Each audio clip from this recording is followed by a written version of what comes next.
Hello, তোমরা সবাই কেমন আছো? তো তোমরা তো জেনে গেছো এতক্ষণে যে আমি মায়াপুর ঘুরতে এসেছি। তো যাই হোক, মায়াপুরে এসে আমরা প্রথম যেখানে নামলাম সেটা হচ্ছে শ্রী শ্রীবাস অঙ্গন। এই যে তোমরা দেখতেই পাচ্ছ। তো ওরা অলরেডি ভেতরে চলে গেছে। আমি এই বাইরের ভিডিওটা করার জন্য আমার ঢুকতে একটু লেটই হলো। তো যাই হোক, ওরা সামনেই আছে, অপেক্ষা করছিল আমার জন্য। তো এবার আমরা যেটা করব সেটা হচ্ছে আমরা মন্দির দর্শনটা পেছন থেকে দেখা শুরু করলাম এবং আমরা প্রথমেই চলে এলাম হচ্ছে সন্ন্যাসীদের সমাধি মন্দির দর্শন করতে।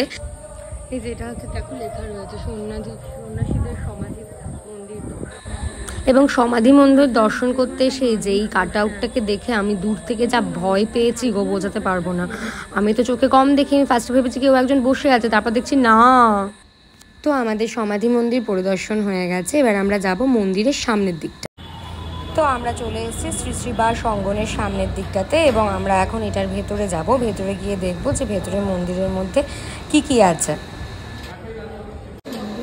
যাতে বুঝতে অসুবিধা না হয়, ওপরেই লেখা ছিল যে এই যে দেখছো এটা হচ্ছে পঞ্চতত্ত্ব অ্যান্ড নৃসিংহদেবের মূর্তি, আর এদিকে রয়েছে হচ্ছে রাধা মাধবের মূর্তি। তো আমরা এবার এখান থেকে বেরিয়ে যাব, আমরা যাব আমাদের নেক্সট ডেস্টিনেশনে। এখন যাব হচ্ছে মহাপ্রভুর জন্মস্থানে। তো আমরা এখন গাড়ি থেকে নামছি, শুভ পার্ক করে নামবো। মেইন গেট এটা বাইরের গেট। চূড়াটা দেখো,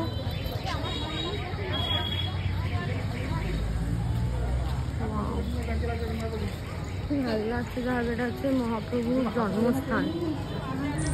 একটা কথা তোমাদের সাথে শেয়ার না করে পাচ্ছি না, জানো তো, আমি যদি ইস্কন মন্দিরে না আসতাম তাহলে আমি জীবনে হয়তো টাকার গুরুত্বটা বুঝতে পারতাম না। কারণ চরণামৃত থেকে তিলক পড়া সব কিছুতেই তোমাকে বলবে আপনার যা ইচ্ছা আপনি তাই দিন, আর নয় ডোনেশন দিন।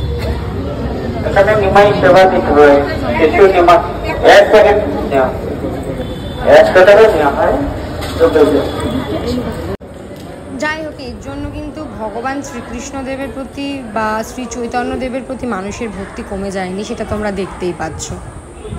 আচ্ছা, এবার আমরা যাচ্ছি হচ্ছে শ্রী শ্রী গৌর গদাধর এবং শ্রী শ্রী লক্ষ্মী নৃসিংহদেবের মন্দিরের ভেতরে এসে আমরা ঠাকুর দেখলাম, একটু প্রণাম করলাম। এবার যেটা করব বাইরেটা ঘুরবো। এই গৌরকুণ্ড, এখানে অলওয়েজ প্রচুর মাছ পাওয়া যায়। আমি মাছ দেখতেই যাচ্ছি, দেখি আমি জলে মাছ দেখতে পাই কিনা।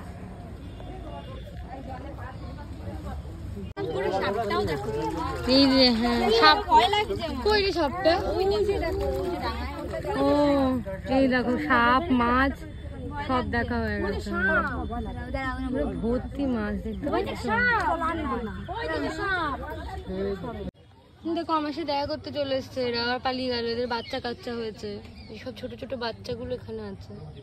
কইরা আয় দেখি, একটা বাচ্চা আয়, চলে গেছে, আর আসছে না। দুষ্টু বাচ্চা, কথা শোনে না। সব খাবার দেখলি দেখলি মাছ দেখলি? আমি তো দেখছি কি দারুণ ব্যাপারটা।